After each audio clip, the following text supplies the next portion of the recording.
When the galleries began buying modern French art, they had a very tiny budget of £1,000 a year, and so they relied very much on gifts and bequests from generous donors. Among the earliest collectors to buy Impressionist art were in fact Scottish industrialists, and during the 1890s, Alex Reid, one of the most influential dealers, who set up his gallery in Glasgow in 1889, succeeded in selling works by Manet, by Monet, Pissarro, Sisley and Degas to a large number of collectors. One of the great appeals to collecting art in the past has always been the concept of having a brand on your wall. A typical collector will just become absolutely passionate about a certain period in history, or a place, or a person. That artistic taste is so driven by fashion, by what we think is good. And it's really important, and it's very difficult to do, that when you're properly judging a work of art, you've got to step back from fashion and taste. The market is always moving. Things can really vary in terms of popularity, so what is maybe very, very popular for a long time can then start to sort of wane, and then something new comes into fashion, and then it takes a long time to really have a sense of whether that will pan out. It feels very, very cyclical. With the Van Gogh, there's almost an innocence in the painting, and maybe to the untrained eye you could maybe disregard his technical ability. Doing the remakes and try to do them justice. In this day and age, we're all caught up in like validation and social media, and Van Gogh never really had any of that, but continued to paint and paint in that technique with his belief, that perseverance.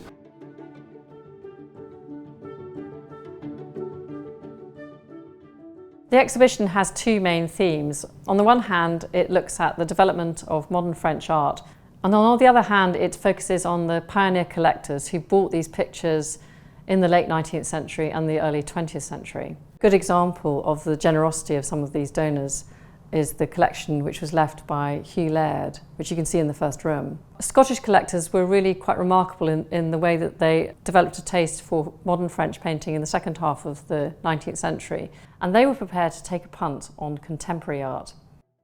The Alexander Reid is a personal favourite, and the story about him living with Van Gogh. He takes two Van Goghs, and one of them's in the Kelvin Grove, before the boom, before anything, you know what I mean? So he was switched on and had a very good eye, Alexander Reid. There's always two types of art markets, I think. There's the collectors who want to buy art, and then there's collectors and speculators who buy something because they think it's a good investment. And there's always a tension between those two. So for example, you've got museums and curators who want to buy a painting because it has a cultural value, and they're never going to sell it.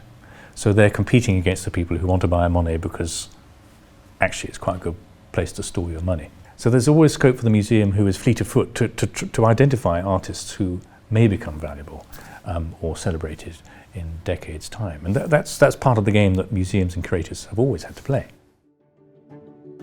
A surprising number of women collected modern French art during the late 19th century and the early 20th century. We have several examples in the exhibition. One of the most intriguing is a woman called Rachel Beer. She was known as the First Lady of Fleet Street because she was editor of the Sunday Times and the Observer. She was the first woman to hold a position like that. The little Millet that you can see in the first room was actually bought by her. One of the most fascinating women collectors is Evelyn Fleming, who was married to Valentine Fleming of Fleming's Bank, and that was the source of her wealth. She later became the lover of Augustus John, who encouraged her to buy modern French art. And in her collection, she had Van Gogh's Head of a Peasant Woman. Evelyn Fleming is probably better known to many people as the mother of Ian Fleming, who was the creator of the James Bond novels.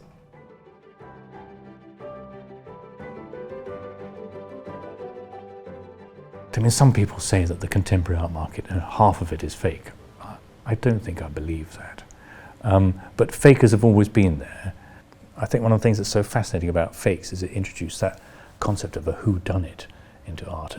And there's a bit of rebelliousness in there, that the faker is trying to demonstrate that the slightly snooty people at the top of the art world don't always know what they're talking about. You know, Michelangelo's, the first work of art that Michelangelo ever sold was a fake.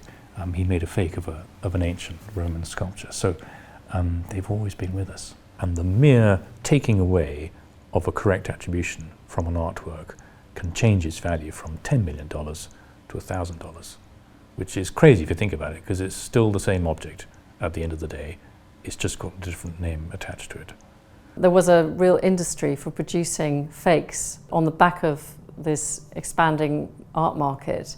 The galleries often relied on dealers to bring works for purchase. The dealers themselves were not always foolproof, and there were a number of fakes on the market, especially in the 1920s. Levels of connoisseurship were just not as great as they are today. And on one particular occasion, the galleries were sold a work by Jean-François Millet, which turned out to have been produced by a forger, a man called Cazot, who was working in collaboration with Millet's grandson.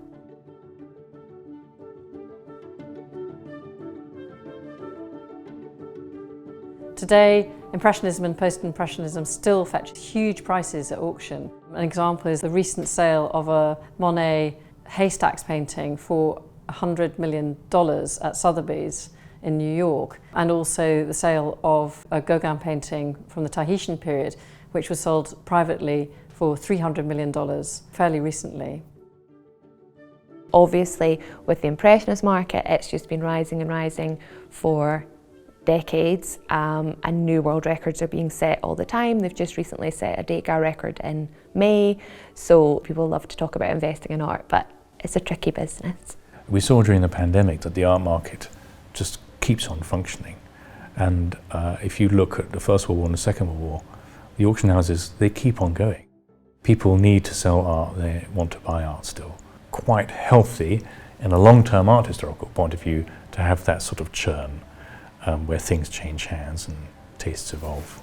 You know, there's quite wide-ranging influence on what people are interested in, or how they get introduced to artists, or how they kind of come back on their horizon. So yeah, things like big exhibitions, and then once people are excited at auction, there's no ceiling on what you can pay. If you just need two people to be in love with a picture, and that's that.